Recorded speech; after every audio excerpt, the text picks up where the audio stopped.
Hello everyone and welcome to another review episode from Gadmode, and today we'll be reviewing a made in India unit which is the Lava Z25. We would actually like to thank Mr. Sandeep from the distribution sector of Bangalore and also Mr. Praveen from Professional Mobiles in Girinagar, Bengaluru for providing us this special unit of Lava Z25.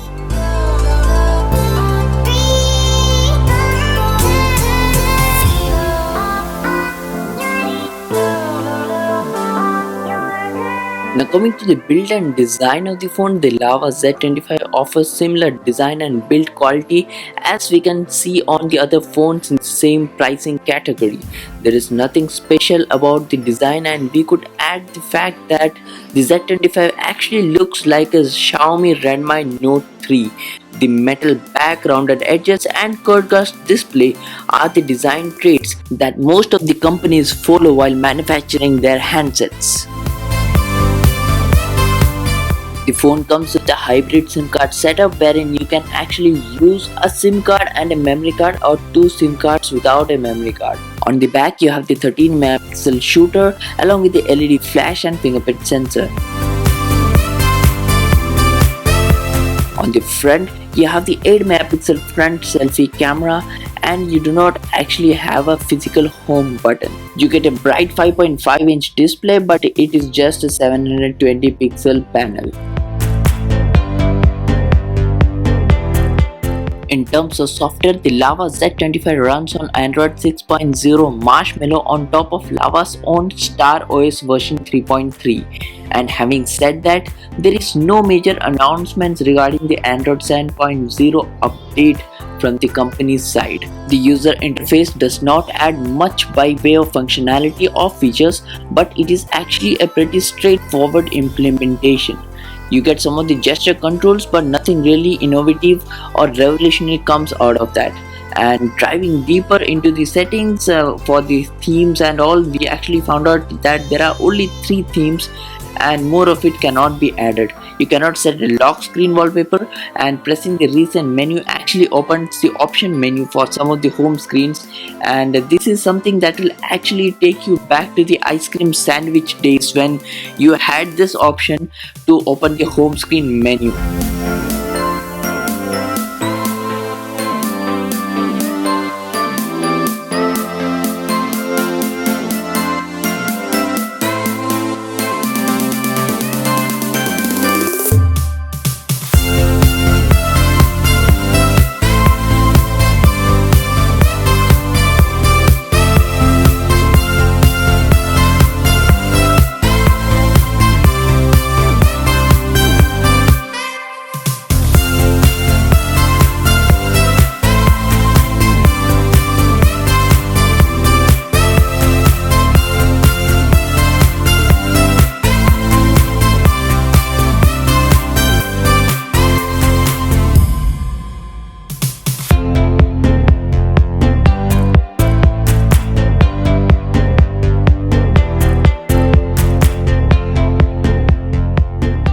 There is no search bar in the settings menu, and it is divided into 3 tabs, which is general, sound and display, and it actually seems unnecessary. The later 2 tabs, sound and display, do not have extra sub menus to justify the separation. In comparison, a stock Android settings menu has pretty much the same functionalities, but it is simpler to navigate when compared to the Star operating system. To be clear, the other phones have broken up the settings menu like this too, but most of them have a way to retract to the Android's usual form.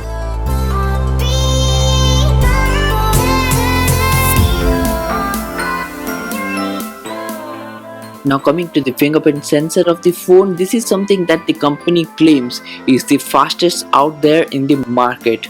The fingerprint sensor is placed on the back of the phone, and it is actually very much quick to unlock. Setting up the fingerprint sensor is very much easy, and it is very much similar when you compare it to the other phones out there in this price range. It is quick to unlock the phone immediately the time you place your finger on the sensor, and it also unlocks the screen. You can add up to 5 fingerprints, and if enabled you can also click selfies when tapped on the sensors. Moreover, there is a feature called Enable App Encryption, which is actually used to encrypt the applications using the fingerprint sensor.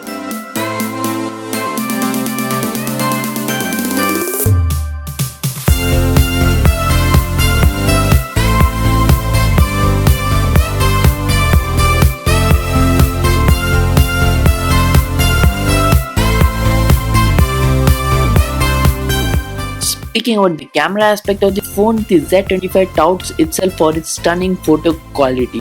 The application itself is an outright copy of the iOS camera application, but it is actually a bit clunkier because of the way the settings are buried in the submenus. For example, the HDR toggle is 2 taps and a swipe away. So you get a template mode which overlays stickers and give information such as the time, weather and location. So there is also a GIF mode which could also be handy, and a sound picture mode which will actually let you record the audio annotations.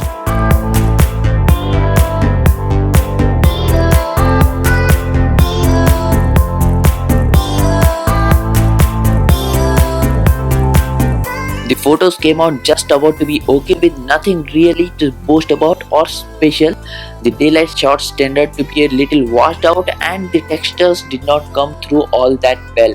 The autofocus was quick but not always accurate, and we also noticed a slight blur in some of the samples, possibly caused by a low shutter speed. The photos taken at night might be bright, but it might also contain some grains here or there when you are actually considering the sensor that this camera is carrying.